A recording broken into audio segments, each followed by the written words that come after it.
What is going on, peeps? Chris Carvalho with Carvalho Fitness. Just checking in. Doing a little bit of email responses right now. Just chilling out, drinking some water. About to break my fast in a few minutes. Right now it is 6:30, so I still haven't eaten. 6:30 p.m. I did a little bit of work. Did a little bit of cardio today, all while fasting. So, just wanted to vlog a little bit.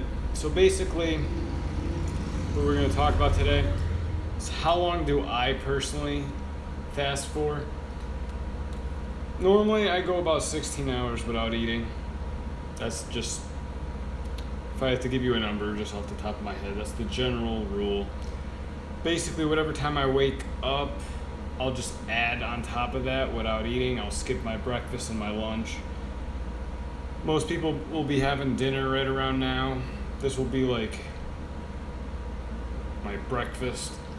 Just gonna break my fast. I call it just meal one. I'm gonna have meal one. I personally like to try and get a good chunk of my protein out of the way. I enjoy saving like the rest of my carbs and fats for later on in the evening, where I don't really know what's going on with my night yet. So I'm definitely going to the gym later. So I don't know if I'm going to be hanging out with anybody after the gym, because if I decide to go out, it's kind of hard to get your protein in sometimes. So like, let's say for example, like right now I go and I have 8 ounces of chicken breast. I'll have a cup of Brussels sprouts, throw some teriyaki sauce on there. Maybe I'll have a little bit of steak because I got some steak meal prepped already from the weekend. So let's say I have a big plate like that. That's going to easily be over 100 grams of protein. So since I'm personally trying to reach anywhere between 120 to 160 is my goal. I like to aim a little higher just because I'm cutting down, so if I can get higher on the protein, I'm happier with that. I'll definitely know that. Definitely going to be shredding down and retaining as much muscle mass as possible. So I aim a little higher just to be safe, not to have to worry about it. But basically, so I'm getting 100 grams of protein done before I even go to the gym. Meal one. So let's say I go to the gym tonight around 7:30, 8 o'clock. I'm there for a couple hours. 10 o'clock I come home.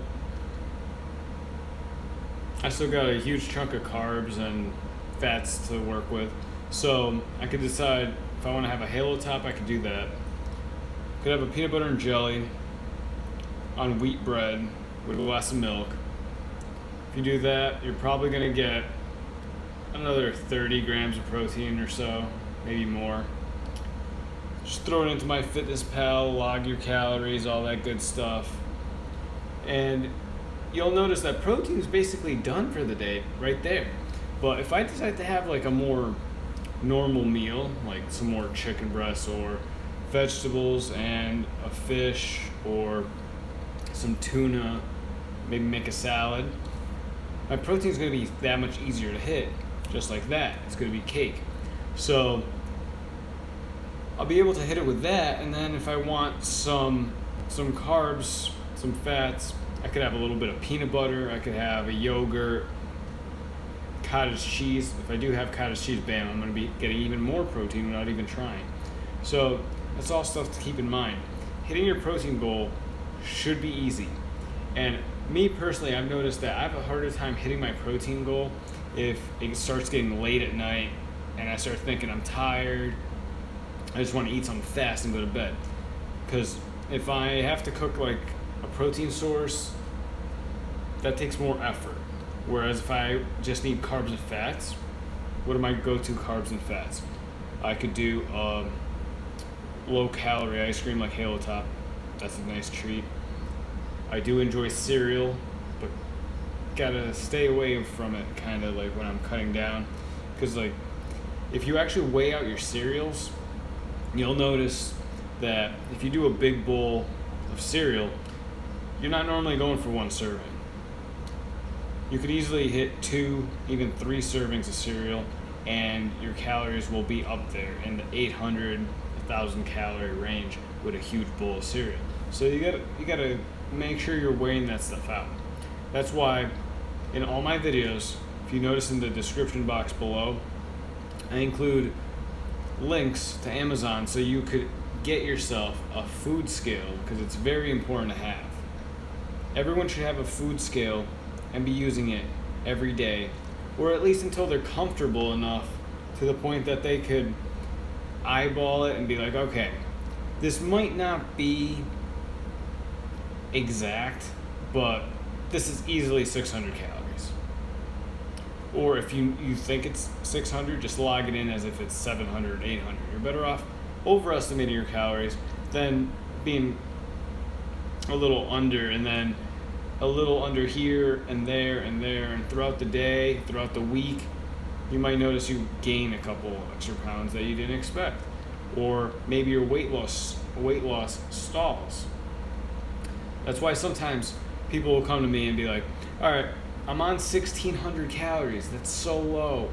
And I'm doing cardio, not losing weight. And I know that on those numbers, you're losing weight. You're going to be losing weight.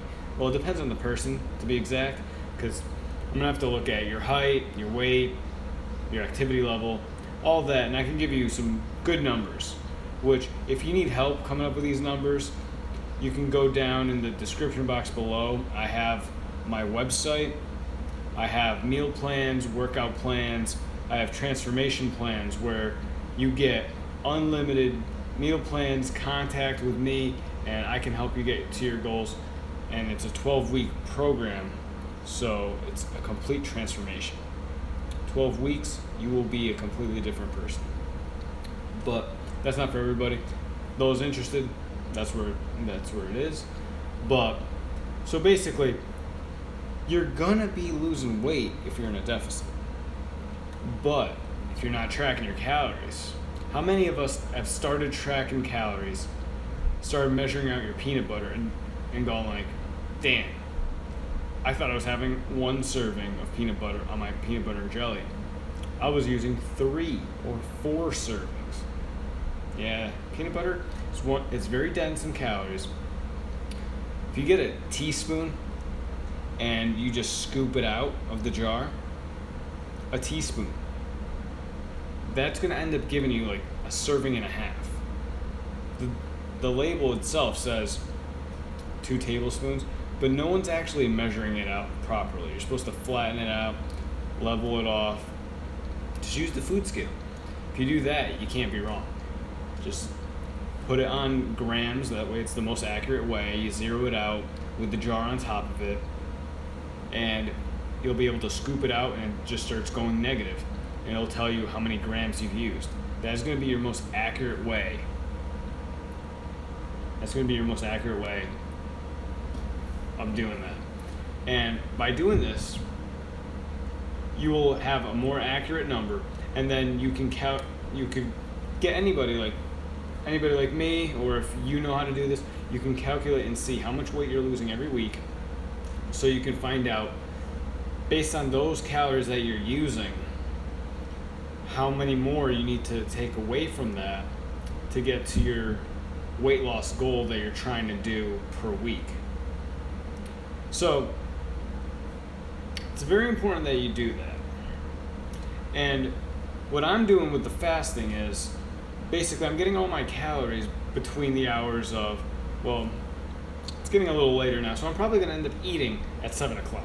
All right, so I'm getting my calories between 7 o'clock and midnight today. It's not always exact, but basically I aim for the dinner range to midnight snack. And those hour ranges, like up until bedtime, that's when I have my calories. So I can have bigger meals. I can have a big dinner, and then for my midnight snack, I can worry about filling in the gaps. So if I have a certain amount of fats left for the day, I'll go and grab the jar of peanut butter and measure out some peanut butter to help me get there. Or I will have some 85% dark chocolate, because that is very good for your health, and it has the fat and a little bit of carbs and fiber and protein in there that you need. So it's another great way to go with that. But yeah, that's basically it. That's all I really wanted to cover today. I'm gonna go ahead now and just prepare my meal one, get ready, get changed, get ready to go to the gym, get a good workout in, and then I'll come back and I'm probably gonna get back on the computer, respond to some more emails, go on Instagram, just keep everything updated, do a few posts on Facebook. All my social media is in the description box below. If you guys haven't already, go check it out. Give us a like, follow, share this stuff with your friends, and yeah, every week, Fridays at 11 a.m. Eastern Standard Time, that is when I post videos. And then occasionally I'll do random little videos like this. The good thing about these videos like this is I'm using YouTube and it's going straight to YouTube. I'm not doing any edits. I don't have any extra production time that goes into the videos. So it's basically I just hit record and I'm talking to the camera. If you guys like these types of videos, leave it in the comment section below. I will include more of these. The ones that I do the once a week, that takes a little more time. I have to prep it, record it, edit the footage. I gotta render it. All this other behind the scenes stuff goes into the videos, and it takes a few hours. So ends up adding up, and then you gotta do all the other marketing stuff to load it onto Facebook. YouTube, and then link it up with all the social media sites. But this is more just for you guys. Just want to give a little more content. I know you guys like to see new stuff on YouTube all the time, and I'm trying to increase the output that I can give you guys without losing any of the quality. My most important thing is to keep the content coming, but I want it to be high quality. I want to be able to answer my clients' questions and provide you guys with all the answers you guys need to these problems and get you ready for summer. Alright guys, I will see you Friday. Don't forget, turn on those notifications so that way you will know as soon as the next video goes live. See ya.